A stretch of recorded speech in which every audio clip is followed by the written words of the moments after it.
Welcome back to Your Health Matters, brought to you by Kingman Regional Medical Center. My guest today is Dr. Katie Brown, and we've been talking about your hearing. Welcome back, Katie. It's good to be back. We were talking about tinnitus. Is that how you pronounce it? Tinnitus, tinnitus, potato, okay. potato. Okay. It's both ways. Okay.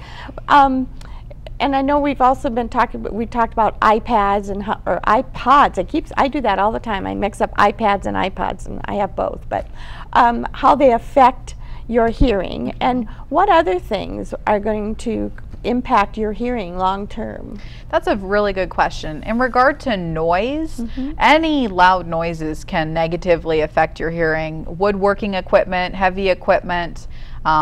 We have a lot of people in Kingman in particular who were in the mining industry, right. and there was a lot of noisy equipment there. Any type of firearms, it takes one gunshot to cause permanent harm to hearing. So and we have a lot of hunters in Kingman, that and is they're true. doing a lot of target practice. So what do they do? I mean, we're not going to get them to stop hunting, obviously, but what do we do to help them protect their hearing long term? There are custom hearing devices, hearing protection that can be made that are intended for that type of atmosphere, so hunting, where they the hearing protection lets in soft sounds, so the deer's feet on the leaves and that kind of thing. So thing. they can still hear that. Wow. But they protect your ears from the loud transient noise of the gunshot itself. That's interesting. I wouldn't have guessed that, because I'm always thinking, I guess, of like almost like an ear muff that goes over and everything's muffled. Yeah, and it's the same. It's actually the same kind of hearing protection that's used in the military. So they use that type of protection where they can hear soft sounds because it's a safety thing for them in particular. You have to hear them. But then their hearing is protected from those louder sounds. That's good. So we've obviously come a long ways from my generation. When I was a kid, we went to the rock concerts and had the noise blaring in our ears, and of course the Vietnam era, and I know that there were a lot of individuals who did serious damage to their hearing. There are, and I do see a lot of them here today, and so it's just education is power and knowledge is power, and so it's a matter of educating the people you know to understand that noise can cause permanent hearing damage, and it might not show up until you're older, 60s, That's 70s, what I was 80s. wondering, if, because another thing, you'll be driving down Stockton Hill and some young kid will pull up behind me, I'm sure it's happened to you too, and they've got the bass cranked so loud in their radio that your car is like vibrating, and I think to myself, what are they doing to themselves? It's crazy. Yep, so they are causing permanent hearing damage most likely, so it's just something to be aware of, that if they are going to keep listening to music at those levels, they most likely will have a permanent hearing loss, and they may have to live with the annoyance of tinnitus for the rest of their lives. Right, and of course, as teenagers, we're all in this whole denial syndrome. It'll never happen to me, but it does. And like you said, it may not show up right away, but long term, absolutely, is when they're going to. If you want to see Katie 20 years from now, just keep it up, right? Absolutely, that's what I think to myself when I hear it. Well, no. So if someone does think that they're experiencing hearing loss, or they have that ringing in their ears, can they just call you, or do they have to see a regular doctor first and get a referral? How do they get help? Currently, our services are provided by referral only, so people would need to contact their primary care provider and then get a referral for our services. But I'm happy to see anybody who thinks that they may even have hearing loss, or they just haven't had a hearing test in a while. I do recommend that people have their hearing evaluated. Once you hit the age of 50, it's important, because then we get a baseline of what your hearing is today, and we have something to compare it to if your hearing were to decrease in the future.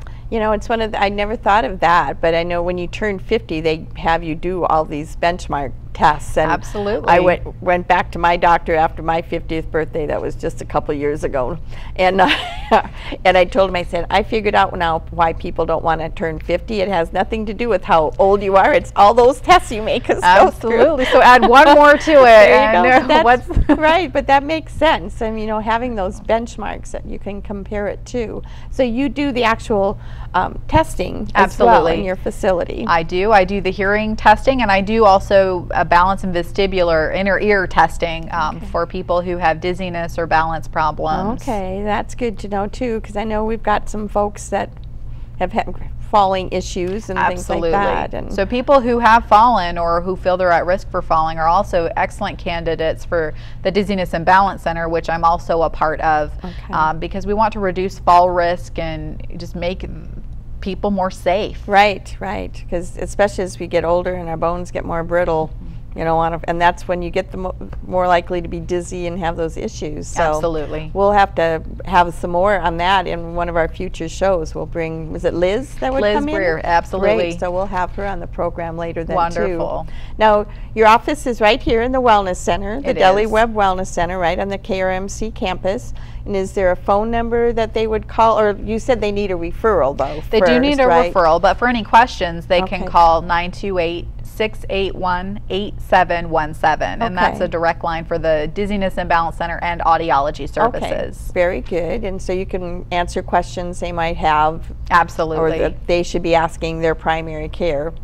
Yeah, and so any questions that can't be answered by the primary care provider, or if they have questions specific to the testing after they're scheduled for an appointment, it'd be excellent to call our office to have those questions answered. And now, I know eventually you're going to be offering hearing aids too, right? Or that's in the works. That is in the works. We're actively pursuing hearing aid dispensing, which I think will only make the breadth of what we can provide for Kingman just all the more wonderful. Kind of a one-stop shop you'll be. Absolutely. That'll be great. Yes. Is there anything else you can think of, Katie, that we should be touching on as we're talking about hearing loss, or maybe prevention? Again, we've talked about, you know, ear coverings. What about water issues? Like my son has a boat and the grandkids are out tubing all the time and they get water in their ear, and how does that affect your hearing? And that's a very good question that I do hear quite often. A lot of people are under the misconception that things that go in your ears can go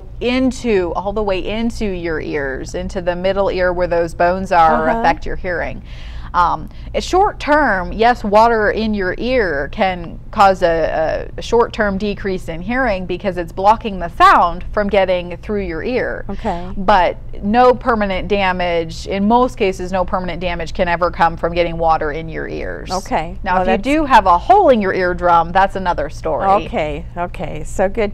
So give me that number one more time that people could call if they've got questions, want more information about what we've talked about today. Absolutely. It's 928-681-8717. 8717. Okay, so we're going to hopefully people will start being a little bit more proactive about taking care of their hearing. Not that I want to put you out of business, but it would be good if people took care of their hearing more. Absolutely. Okay, very good. Well, Katie, thank you so much for being on the program today. It's been wonderful having you. I've learned a lot, and I hope our listeners have too. Welcome again to Your Health Matters. I hope you'll join us again next week. We'll have Rachel Head with our healthy eating on our next program. Thanks again.